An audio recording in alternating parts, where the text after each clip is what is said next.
Welcome to Harlem Stories. I'm Robert Lazo, I'm Adam Feinberg. and in this episode, we're going to be talking about one of the landmark buildings in Hamilton Heights.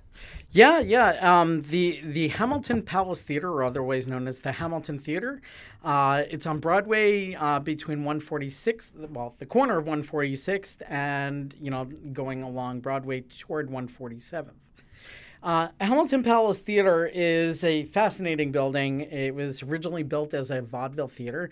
Now, this is obviously, we talk that our podcast is Harlem Stories, and this is actually one of those cool Harlem stories. So, I felt like this was going to be an interesting building for us to talk about a little bit more about.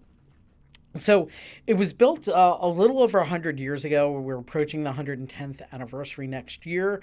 It was originally built as a vaudeville theater, and, obviously things had changed over the years. Today, I can say, it is now occupied, but in recent years, I can tell you the community outreach. Everyone I spoke to about this location, number one, they wanted a return of the old theater. It had decayed, and while the front building, which was originally the lobby, it's actually three lots. The lobby building, everyone wanted that to become a Trader Joe's. So that is clearly, at least not at this point, likely to happen unless they use the upper floors. But I doubt Trader Joe's is going to miss an opportunity, not to be on the ground floor. So I don't see that happening at this stage. But the building, at one point, it was obviously originally built as a vaudeville theater. It became an RKO theater. And this is one of numerous theaters that were built by Thomas Lamb around the turn of the century. And not only were there many of these theaters built by Thomas Lamb around that time, but there were many built by him in the neighborhood. So 135th and Broadway, there's an old building. It was actually caught on one of the original early films filmed by Thomas Edison, 135th and Broadway. It's now a pediatric center. It was actually used in, I forget the name of that movie with Denzel Washington, where he played the drug lord from Harlem. I know we mentioned it in our movie and TV episode. Godfather of Harlem? No, but that's actually based on the same characters. Okay. So the opening of that with Denzel Washington, where Bumpy Johnson actually was dying, was actually filmed in that scene. I will remember it, of course, after we're finished recording of. But that was an old film location. The old theater location. As is the building between 137 and 138. Between 138 and 139 along Broadway. There's a McDonald's over there, and that was also. I think the McDonald's just went out, left with COVID, but there was a McDonald's there. I think the sign is still there. But that was an old theater location. There was the Bunny Theater, which is next to the Columbia new building that Columbia just built on 148th. I think there's going to be a Gin Ramen next door to that.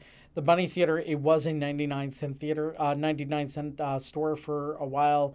It's now since been closed. But there's also a couple along Amsterdam and in the upper 140s, low 150s as well.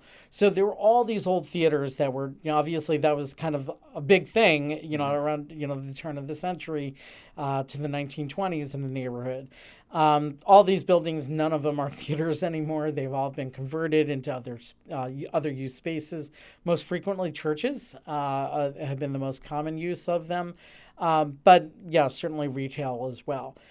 What made this interesting is like the theater space has remained. It's been filmed a couple times. You'll often see it as being in like some crime show because it's all dilapidated in the interior. But it's been really interesting. It's been used as like anything from warehouse space, movie filming. There was actually part of Fashion Week one year, actually I think 2 years. Fashion Week, people wound up using that space as like the stage as a part of their runway. They built out the runway, of course. So you saw them as interesting use cases. There is currently a community and community space being proposed for the rebuilding of it. Right now, there's two proposals to kind of fix it up. And, let's move backward for just a moment and discuss the actual spaces themselves. So there's two buildings right now that exist over here. There's the front building, the lobby, that's actually the corner of 146th and Broadway. And behind it along 146th is the actual theater building. At some point they were connected. There is no connection between the buildings right now. I think if they were to refurbish or restore some of it, they'd have to restore like some sort of walkway between the two buildings, interior walkway between the two buildings, but right now none exists. But what makes it interesting, there was also a third lot, and it's currently vacant. One of the rare vacant lots still remaining in Hamilton Heights on 147th, right off of Broadway. And believe it or not, nothing has ever been built on that lot, primarily because when they built that theater over there, it was the original fire code. They didn't have the same kind of fire safety standards as today. So that was basically where, if you were in a fire, that was the escape route. It was to go to that vacant lot. Nothing has ever been built on that since. So now looking forward, in terms of restoration and current uses, right now the main lobby building, you have a Spectrum Cable Company retail location, and there's now this German sportswear company called Snipes that just opened in the last month or two or so, and that takes up a good portion of the first two floors as they built it out. And, really, really cool use of space. Ideally, there's still floors above it. The space needs to be probably restored because the two buildings are landmarked on the exterior and they're not in great shape. One thing that's worth noting, though, in terms of that, though, is that the windows were along Broadway were designed to look like theater curtains going down. So really, really interesting shaped curtains, or windows, I should say, in the shape of curtains. Don't normally see that. So going forward, looking forward, what we're looking at now is there's proposals on there to build above the actual theater space and reconfigure the theater space for community use. And then on the vacant lot, also build another tower. So you'd have two towers adjacent to each other, mostly affordable housing, market rate housing as well. Those two proposals are being reviewed, and obviously the environment has kind of changed a little bit with COVID, so we're not exactly sure what they're planning on doing with the main lobby building, but what we last heard is they were thinking about making office space as well in the old theater space, and I guess time will tell what winds up happening of the space, but it definitely this very cool space. A lot of people were looking at it. If a Trader Joe's didn't come in, they were at least hoping to, have shared community spaces too for like nonprofits, and that could still potentially happen on the upper floors. And back in the day, wasn't that a discotheque?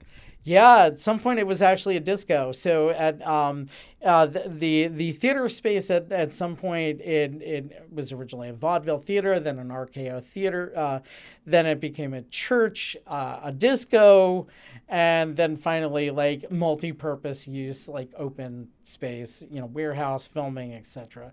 So yeah, it's got a really interesting history, to back that. But yeah, very, very, very cool, unique space. And sounds like it's still constantly evolving, so we'll see what comes up next. Absolutely. Looking forward to seeing that next generation of use for that building. Great. Well, thank you for joining us at Harlem Stories. I'm Robert Lazo. I'm Adam Feinberg. And we'll see you next time.